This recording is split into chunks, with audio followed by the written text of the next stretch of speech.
Today, I want to talk to you about why I bought a brand new 2026 Tesla Model Y premium rear wheel drive.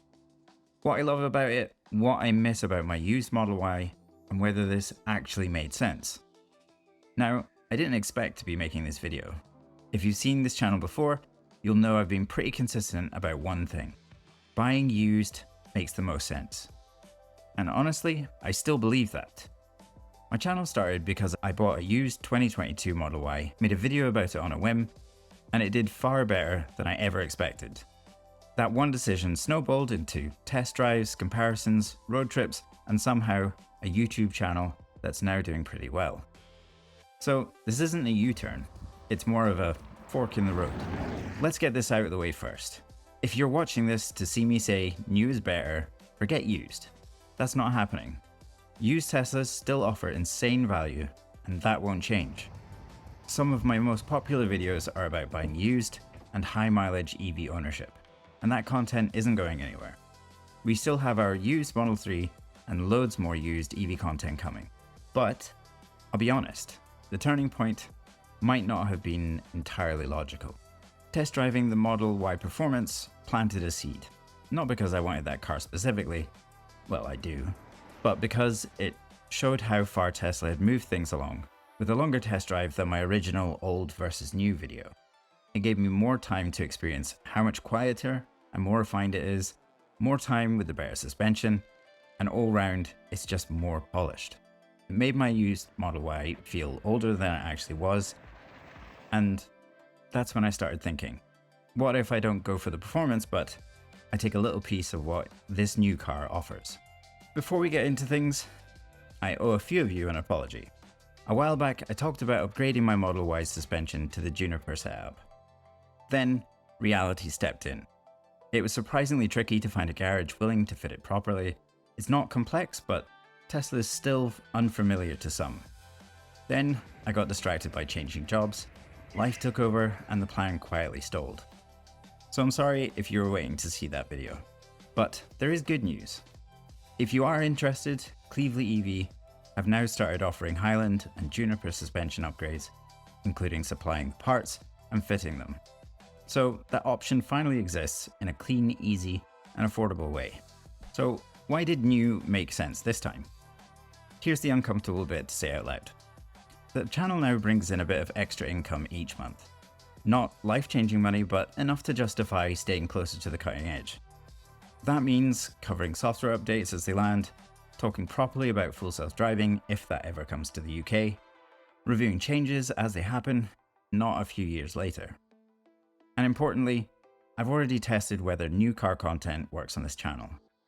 The Model Y Performance review video did really well, and that told me I could expand the channel without abandoning what people came here for. People aren't just here for a used Tesla, they're here for real ownership experience and an honest opinion. So this wasn't about flexing, it was just about future-proofing and diversifying the content. Now, let's get into the detail. This wasn't some long-planned purchase. I bought this Model Y in the last week of December. It was very last minute. Deposit contribution, a bit of money off, inventory car, ordered one day and picked up the next. The very efficient buying process, which is classic Tesla. And suddenly I had my first rear-wheel drive Tesla. Let's talk about what it's actually like. And I'll say straight away, I miss all-wheel drive. A lot. This is my first rear-wheel drive Tesla, and on wet Scottish roads, yeah, it's slippy. Not dangerous, not bad, but you notice it. Pulling away briskly in the rain, you'll feel the rear end work harder than the all-wheel drive ever did. That planted point-and-go confidence, I do miss that. So this is the smaller battery version, but honestly, no regrets. At 100% it shows 270 miles, and because it's LFP, I can charge to 100% regularly without worrying. Instead of should I stop at 80%, it's just plug it in and charge. For daily life, that simplicity matters more than the headline range figures. So the sound system, and this one hurts a bit. This is probably my biggest compromise. Coming from the older long range, there's fewer speakers, no subwoofer, and less depth. At first, it honestly sounded like the music was coming from the nose of the car, somewhere past the dashboard. But a bit of tweaking helped a lot. I upped the bass, moved the audio balance slightly backwards, and now it's fine. Not amazing, but it's a lot better. Still, I do miss the richer sound.